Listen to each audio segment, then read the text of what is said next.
बिस्मिल्लाहिर्रहमानिर्रहीम। औरत के लिए तरावी की नमाज का क्या हुक्म है? औरत कितनी नमाज तरावी की पढ़ेगी? 8 रकात या 20 रकात? औरत दूसरी बात की 4 रकात के बाद जो तरावी की दुआ पढ़ी जाती है, अगर वह दुआ याद ना हो तो फिर बंदे को या बंदी को क्या पढ़ना चाहिए और क्या बैठकर तरावी की नमाज पढ़ सकते हैं या नहीं पढ़ सकती है? दोस्तों, यह सब बातें जानने के लिए वीडियो को आखिर तक ज़रूर देखें और हमारे चैनल पर नए हैं तो चैनल को सब्सक्राइब करें। आइए जानते हैं, औरतों में यह गलतफहमी पाई जाती है और बहुत सारी औरतें ऐसा करती भी हैं। वह यह होता है कि औरतें यह समझती हैं कि यह तरावी जो है यह मर्दों के लिए है, औरतें पढ़ती ही नहीं। बाज़ तो औरतें पढ़ती ही नहीं, यह है जो तरावी है यह सिर्फ मर्दों के लिए ही खास है। लेकिन एक बात सुन लीजिए कि जिस तरह मर्दों के लिए तरावी की नमाज सुन्नत मौक़ूदा है, इसी तरह औरतों के लिए भी यह तरावी की नमाज सुन्नत मौक़ूदा है। और अब यह सवाल है कि तरावी की नमाज की रकात कितनी है? तरावी की नमाज की रकात 20 है या 8 है?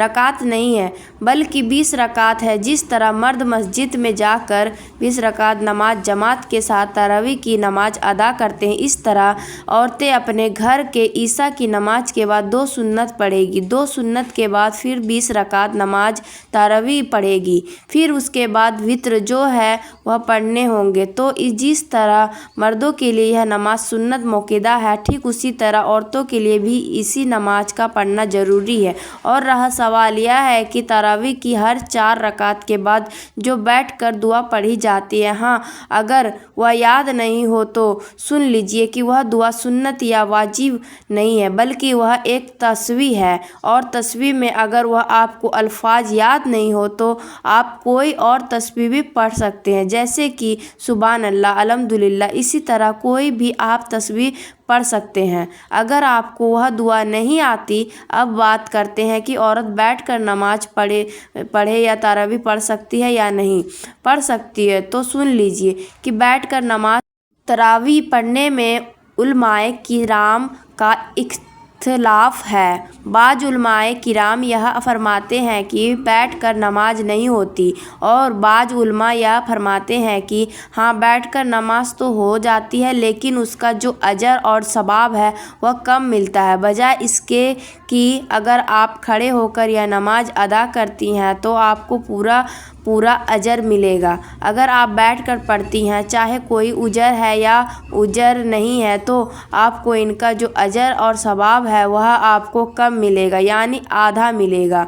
तो नाज़रीन, एक और गलती भी है कि बाज़ औरतें ऐसी भी होती हैं जो बिला उजर बैठकर फ़र्ज नमाज भी अदा कर लेती हैं, वाजिब नमाज भी अदा कर लेती हैं और इसी तरह वो सोचती है कि हमारी तबीयत ख़राब है, हम नमाज में खड़े नहीं हो सकते। तो सुन लीजिए कि फ़र्ज जो नमाज है, जिस तरह फ़जर की नमाज है, ज़ोहर की नमाज है, असर की नमाज है, मगरिब की नमाज है, ईशा की नमाज है, तो यह जो फ़र्ज नमाज है बग़ैर उजर के अगर इन फ़र्ज नमाज को आप बैठकर पढ़े तो आपकी नमाज नहीं होगी, क्योंकि क़याम ज़रूरी है, क़याम फ़र्ज है। अगर आप मजबूरी के बिना खड़े होकर नमाज नहीं पढ़ेंगे तो आपकी नमाज नहीं होगी, क्योंकि आप एक ज़रूरी फ़र्ज को छोड़ चुके हैं। और इनके साथ 2 फ़जर की जो सुन्नत पढ़ी जाती है,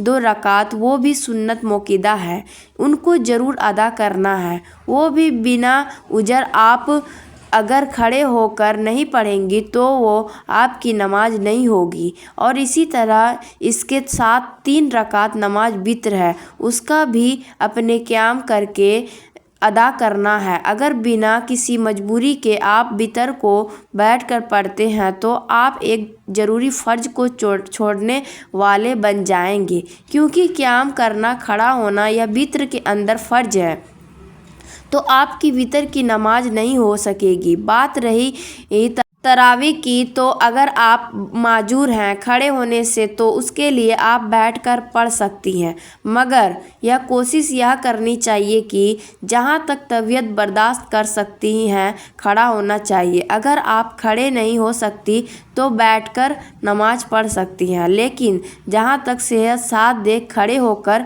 पढ़ने की कोशिश करें, क्योंकि रमज़ान सिर्फ एक महीना का होता है और इसमें पूरी तरह इबादत में लग जाना बेहतर है।